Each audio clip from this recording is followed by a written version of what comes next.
saya Marsha Ataya Fazipa dengan NRP 2302035. Video ini bertuju untuk memenuhi tugas ujian akhir semester dengan mata kuliah HBSE atau Human Behavior and Social Environment.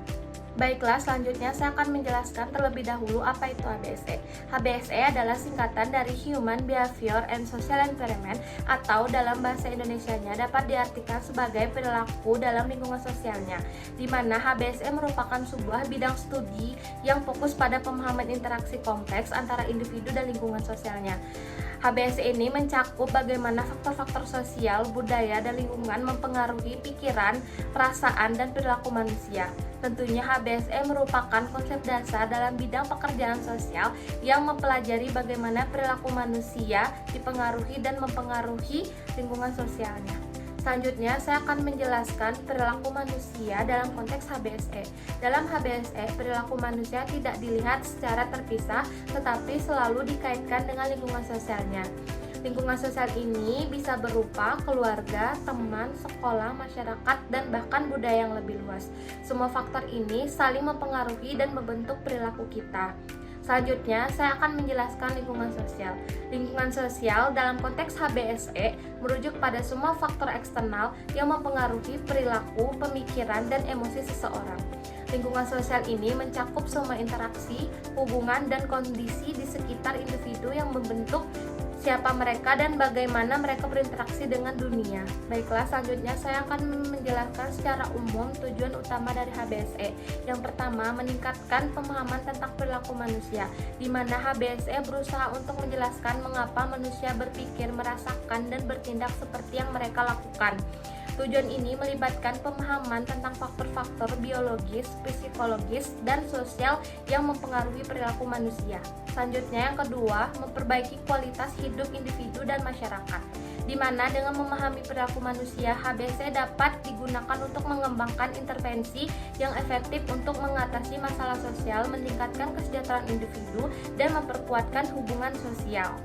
Lalu yang terakhir, terdapat membangun masyarakat yang lebih adil dan inklusif, di mana HBSE membantu kita untuk memahami bagaimana faktor-faktor sosial seperti kelas sosial, ras, gender, dan budaya yang mempengaruhi peluang dan tantangan yang dihadapi oleh individu. Dengan pemahaman ini, kita dapat bekerja untuk menciptakan masyarakat yang lebih adil dan inklusif. Dalam konteks HBSE ini, saya mengambil kasus tentang pengaruh pola asuh keluarga permisif terhadap kenakalan remaja. Sebelum itu, saya akan menjelaskan terlebih dahulu pola asuh permisif. Pola asuh permisif yang sering ditandai dengan kebebasan yang luas bagi anak tanpa batasan yang jelas dan pengawasan yang minim.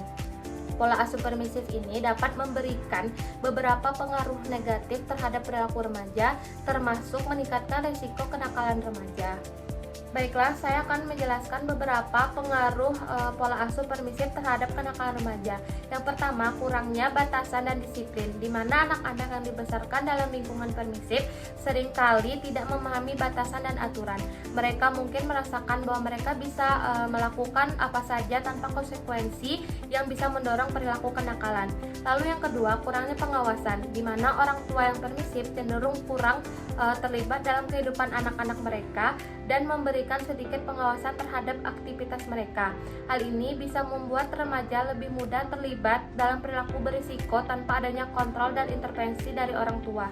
Lalu yang ketiga, yaitu perilaku manipulatif, di mana remaja yang dibesarkan dengan pola asuh permisif mungkin belajar untuk memanipulatif orang tua mereka untuk mendapatkan apa yang mereka inginkan. Yang keempat, yaitu pengaruh teman sebaya. Tanpa batasan yang jelas di rumah, remaja mungkin lebih mudah terpengaruh oleh teman sebayanya yang berperilaku negatif. Mereka mungkin mencari penerimaan sosial dari kelompok teman yang melakukan kenakalan atau perilaku berisiko lainnya. Lalu yang kelima, adanya kesenjangan emosional. Pola asuh permisif seringkali kurangnya dukungan emosional dan bimbingan dari orang tua membuat remaja mungkin merasakan kurang diperhatikan dan dicintai, dan dapat memicu mereka mencari perhatian melalui perilaku negatif.